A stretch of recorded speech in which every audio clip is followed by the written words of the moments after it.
ಈಗ ಕೆಲವು ಮಂದಿ ಹಿಂದೂ ಅಂತ ಬರಸಂತಾರ, ಕೆಲವು ಮಂದಿ ವೀರಶೈವ ಲಿಂಗಾಯತ ಅಂತ ಬರಸಂತಾರ, ಕೆಲವು ಮಂದಿ ಲಿಂಗಾಯತ ಅಂತ ಬರಸಂತಾರ. ಈ ಮೂರು ಗದ್ಲು ಎದುರಾಗ ಅದಾವ ಅಂದ್ರೆ ಲಿಂಗಾಯತರೊಳಗ ಅದಾವು. ಅದಕ್ಕಾಗಿ ನಾವು ಸ್ಪಷ್ಟವಾಗಿ ಅರ್ಥ ಮಾಡ್ಕೋಬೇಕು, ಲಿಂಗಾಯತರಾದವರು ಹಿಂದೂಗಳಲ್ಲ. ಭೌಗೋಳಿಕವಾಗಿ ಲಿಂಗಾಯತರು, ಸಿಖ್ರು, ಜೈನರು, ಬೌದ್ಧರು ಎಲ್ಲರೂ ಹಿಂದೂಗಳೇ. ಹಿಂದೂಸ್ತಾನದಲ್ಲಿ ಇರೋರೆಲ್ಲರೂ, ಈ ಭಾರತದಲ್ಲಿ ಹುಟ್ಟಿದವರೆಲ್ಲರೂ ಹಿಂದೂಗಳೇ. ಇದರಿಂದ ಭೌಗೋಳಿಕವಾಗಿ. ಧಾರ್ಮಿಕವಾಗಿ ನಾವು ಸಪ್ರೇಟ್ ಲಿಂಗಾಯತರು. ಧರ್ಮ ಬಂದಾಗ ನಾವು ಲಿಂಗಾಯತರು. ಇನ್ನೊಂದು, ನಾವು ಲಿಂಗಾಯತರಾದರೂ ಹಿಂದೂಗಳು ಯಾಕಲ್ಲ? ಹಿಂದೂಗಳಲ್ಲಿ 4 ವರ್ಣ ಐತಿ.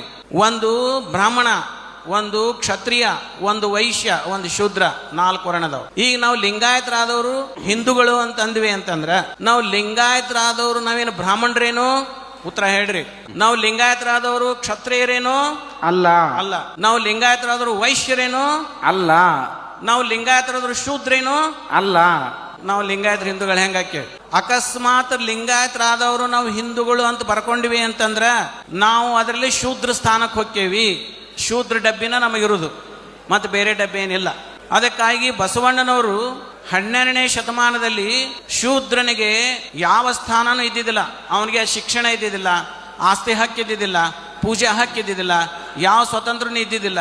ಪಶುವಿಗಿಂತಲೂ ಸಮಾನವಾಗಿ ಬದುಕ್ತಿದ್ದ ಅವಾಗ 12ನೇ ಶತಮಾನದಲ್ಲಿ. ಈಗಲ್ಲ ಹೇಳುದು, 12ನೇ ಶತಮಾನದಲ್ಲಿ. ಇದನ್ನ ಈ ಶೂದ್ರನ ಸ್ಥಿತಿಯನ್ನು ಕಂಡು ಆ ಶೂದ್ರನ ಹೊರಗಡೆ ಕರ್ಕೊಂಬಂದು ಅವನಿಗೆ ಶಿಕ್ಷಣ ಕೊಟ್ಟರು, ಸ್ವಾತಂತ್ರ್ಯ, ಧಾರ್ಮಿಕ ಸ್ವತಂತ್ರ ಕೊಟ್ಟರು, ಉದ್ಯೋಗ ಸ್ವತಂತ್ರ ಕೊಟ್ಟರು, ಎಲ್ಲವನ್ನು ಕೊಟ್ಟು ಅವನು ಸ್ವತಂತ್ರನಾಗಿ ಮಾಡಿದರು. ಅದರಿಂದ ಕರ್ಕೊಂಬಂದ್ರು, ಅವ್ರನ್ನ ಸ್ವತಂತ್ರ ಧರ್ಮ ಸ್ಥಾಪನೆ ಮಾಡಿದ್ರು. ಅವಾಗ ಅವನ ಶೂದ್ರತನ ನಿವಾರಣೆ ಆಯ್ತು, ಮುಗಿತಲ್ಲಿ. ಆವಾಗ ಲಿಂಗಾಯತ ಧರ್ಮ ಒಂದು ಹೊಸ ಧರ್ಮವಾಗಿ ಉದಯ ಆಯ್ತು.